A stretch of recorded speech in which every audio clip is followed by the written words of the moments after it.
কয়টা বাজি? সেদিকে যদি তুই বইয়ের হুঁশ থাকতো, কোথা থেকে যে দুটো ঘাটের মরা আমার কপালে এসে জুটেছে কে জানে। মা, কাজে যাওয়ার সময় হয়েছে তো, কখন খেতে দিবে বলো তো?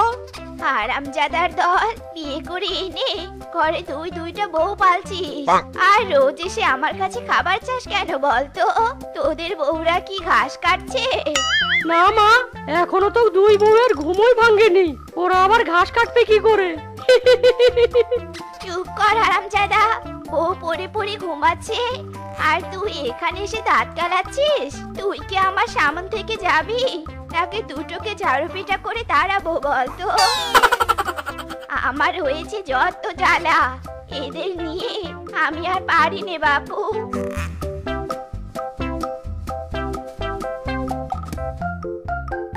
হায় হায় রে, এই দুই বউয়ের চোখে কি বিধাতা রাজ্যের ঘুম দিয়েছে? বিধাতা, এদের ঘুম কি কখনো কমবে নে? ওরে বাবা রে, কি জ্বর শুরু হলো রে! এমন জ্বর হলে তো জ্বরে বেঁচে যাবো আমি। হায় হায় রে, এবার কি হবে? উফ, জলগুলো কি ঠান্ডা গো!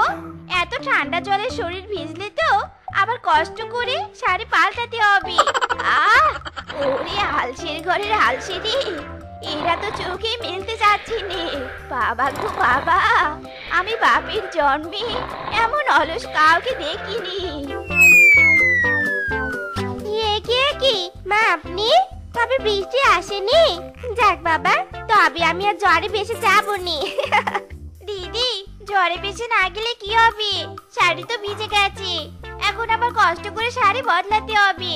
হাতের কতগুলো ক্যালোরি ক্ষয় হয়ে যাবে জানো? হারামজাদি, একটা শাড়ি বদলাতেও তোর আলসেমি? জানি নে বাপু, এমন পুরো মেয়েকে কেন তোর বাপ মা বিয়ে দিয়েছিল। মা, আমি আপনার জন্য চা বানিয়ে আনি। হয়েছে হয়েছে, এমন মাঝবেলা ঘুম থেকে উঠে আর চা বানানোর আধিক্যতা করতে হবে রে। একটু পর আমি আমার বোনের বাড়িতে যাব, আর কাল ফিরবো। বলছি অকর্মা ঠেকিরা, ঘরের কাজগুলো ঠিক মতো করে রাখিস কেমন? আচ্ছা মা, আপনি কোনো চিন্তা করবেন না, আপনি শুধু বলুন মা কি কি করতে হবে, আমরা দুজনে মিলে সব কাজ করে রাখবো। শোনো তবে, শীতের জামাগুলো রোদে মেলে দিয়ে শুকিয়ে রেখো, আর মনে করে রাতের বেলা বাইরের লাইটগুলো জ্বালিয়ে দিও কেমন? এই রে, ট্রেন ধরতে হবে। সে কি, কখন ট্রেন ধরতে হবে মা? ওমা বলুন না, কখন ট্রেন ধরতে হবে? দিদি, অত অস্থির হচ্ছ কেন? মা আসুক, তারপর এখন মায়ের কাছে জেনে নিব কখন ট্রেন ধরতে হবে। তার আগে চলো একটু ঘুমিয়ে নে, মায়ের জন্য তো আমরা শান্তিতে একটু ঘুমোতেও পারলুম নে।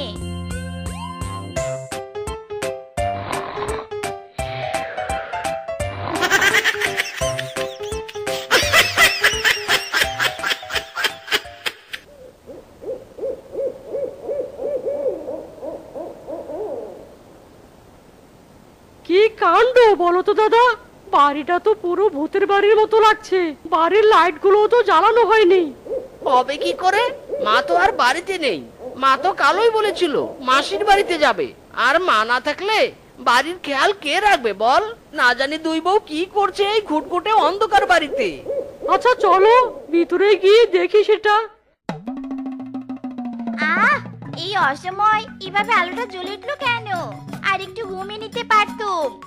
আর ঘুমাতে হবে না, ওঠ ছোট ওঠ, মা তো আমাদের অনেকগুলো কাজ দিয়ে গেছে। এখন আর কি কাজ তোমাদের? এতক্ষণ তো পরে পরে ঘুমালে, এবার তো রান্না করে আমাদেরকে একটু খেতে দাও। রান্না? কে রান্না করবে বলো তো? মা তো আমাদেরকে রান্না করতে বলেনি, আমরা এখন আর রান্না করতে পারবো না। চল ছোট চল, তাড়াতাড়ি কাজগুলো সেরে নেই।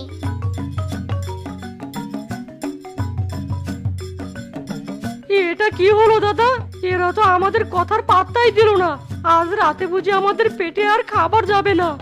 এই তো ফিসকে, তুই বুঝতে পেরেছিস, যা ঘরে গিয়ে ঘুমিয়ে পড়, ওদের সাথে কথা বাড়িয়ে আর লাভ নেই। চারদিকে কি অন্ধকার গো দিদি, সূর্যটা বুঝি আজ তাড়াতাড়ি ডুবে গেছে। বুঝেছি, সূর্যটাও আজকাল কাজে বড্ড ফাঁকি দিচ্ছে। সে যা বলেছিস ছোট, কাপড় তো মেলে দেওয়া শেষ, কিন্তু মা যেন আর কি কি করতে বলেছিল। আমার তো কিচ্ছুটি মনে নেই গো দিদি, তুমি একটু মনে করে বলো না কি কি কাজ দিয়েছিল। কি বলেছিল, কি বলেছিল? না, কিছুতে মনে করতে পারছি নে। না রে, এভাবে মনে পড়বে নে। চল আর একটু ঘুমিয়ে নেই, তবে সবটা মনে পড়বে।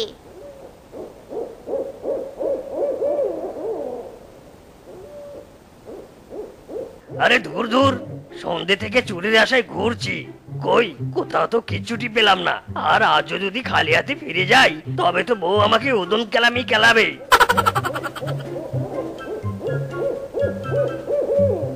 এই রে, এই তো কিছু জামা কাপড় পেয়েছি, আমি বরং এগুলোই চুরি করে নিয়ে যাই, তবে তো আর বউয়ের হাতে মার খেতে হবে না।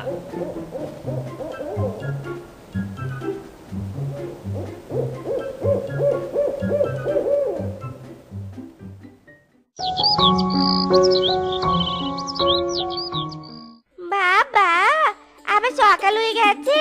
সূর্য মামা কি আমার ঘুমের সাথে লুকোচুরি শুরু করেছে নাকি? আমি একবার ঘুমালে ডুবে যাচ্ছে, আর একবার ঘুমালে উঠছে। এ রে, এত সবকিছুর মধ্যে তো আসল কাজটাই ভুলে গেছি। মাঝে বাইরের লাইটগুলো জ্বালিয়ে দিতে বলেছিল।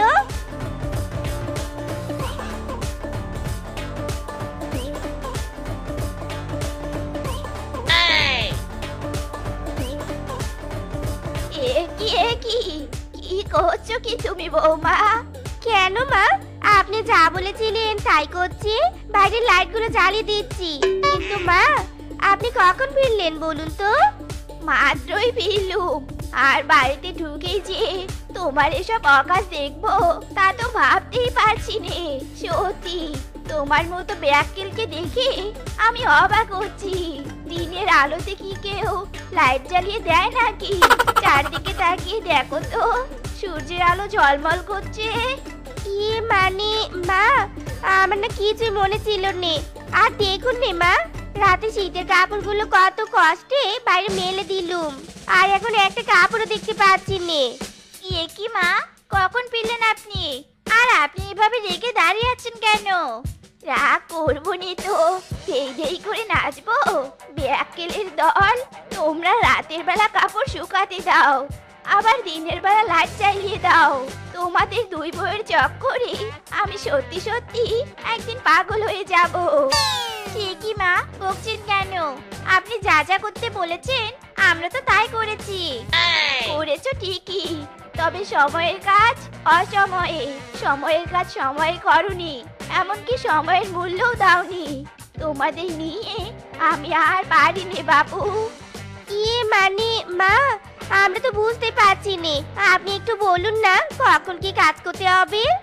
না, আমি আর তোমাদের নিয়ে পারিনি, এখন নাকি কাজেরও রুটিন বানিয়ে দিতে হবে। চলো আমার সাথে চলো। সকাল 6টায় ঘুম থেকে উঠবে, 8টার মধ্যে চা আর নাস্তা বানাবে, 10টার মধ্যে রান্না শেষ করবে, 1টার মধ্যে গোসল করবে, তারপর দুপুরের খাবার খাবে, খেয়ে বিশ্রাম নিবে, সন্ধ্যা 6টার মধ্যে রাতের খাবার বানাতে শুরু করবে। বুঝেছো? আচ্ছা আচ্ছা মা, আর ভাবতে হবে নি, আমরা আপনার কথা মতো কাজ করব। দিন রুটিনটা আমাদের কাছে দিন।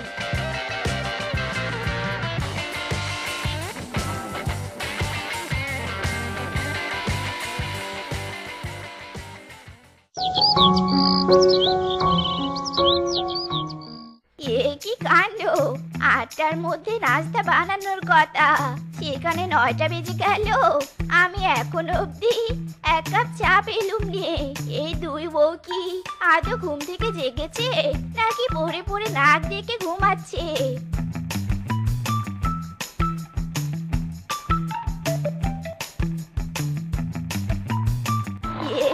কি কাণ্ড, এই দুটোকে কালে রুটিন বানিয়ে দিলুম, আর আজ এরা সব ভুলে পড়ে পড়ে ঘুমাচ্ছে। না না না না, এদের মতো অকর্মা ঢেকিকে আমি আর আমার বাড়িতে রাখবো নে। ও মা গো, ও বাবা গো, গেলুম গো। মা, এভাবে মারছেন কেন? থামুন মা, থামুন। মা, লাগছে। আর মারবেন না মা, মারবেন না। চুপ কর হারামজাদির দল, আমি আর তোদেরকে চোখের সামনে তোরে দেখতে চাইনি। যতক্ষণ তোরা আমার বাড়ি থেকে যাবি নে ততক্ষণ আমি তোদের মারতেই থাকবো। তোরা আমার বাড়ি থেকে চলে যা, আর দুজনে মরে গিয়ে আমায় শান্তি দে। এসব কথা বলে রেশমা শেফা আর রূপাকে মারতেই থাকে। আর রেশমার মার খেয়ে শেফা আর রূপা দৌড়ে পালিয়ে যায় আর বনের পথে পথে ঘুরতে থাকে। ওই তো দিদি, একটা মরা দেহ যাচ্ছে, চলো না গিয়ে শুনি কিভাবে মরেছে। শাশুড়ি মা তো আমাদের মরতে বলেছে। তাই তো মা যখন বলেছে আবার বাড়ি থেকে তাড়িয়ে দিয়েছে, তবে আর বেঁচে থেকে কি হবে।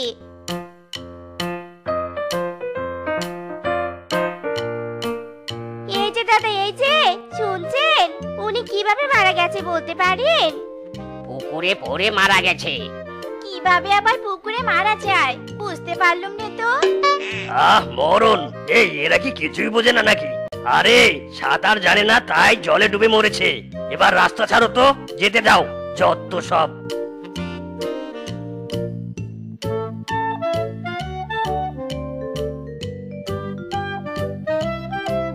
এবার তো উপায় পেয়ে গেছি, চল তবে পুকুর ঘাটে যাই, পুকুরে ডুবে নয় মরবো। চলো দিদি চলো। এরপর শেফা আর রূপা পুকুর খুঁজতে থাকে, আর পুকুর খুঁজতে খুঁজতে সন্ধ্যা পেরিয়ে রাত হয়ে যায়।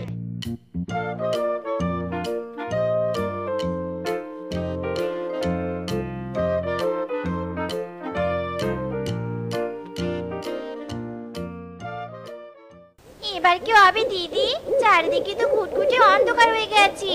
জোনাকির আর চাঁদের আলোতে তো সবকিছু আবছা দেখা যাচ্ছে। আর আমার তো খুব ভয়ও করছে গো দিদি। আমারও তো ভয় করছে। চল ছোট, আমরা বরং বাড়ি ফিরে যাই। আজ রাতটা বাড়িতে থেকে কাল না হয় মরার জন্য বেরোবো।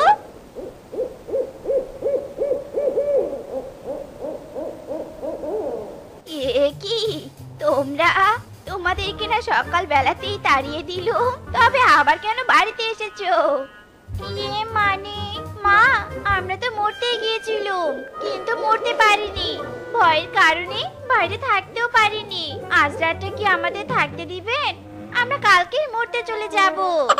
আরে বোকার দল রে, তোরা আবার পাগলের প্রলাপ শুরু করেছিস।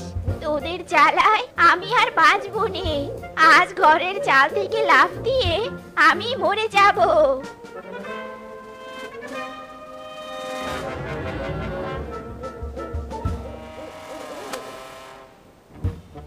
আরে আরে কি হচ্ছে এখানে?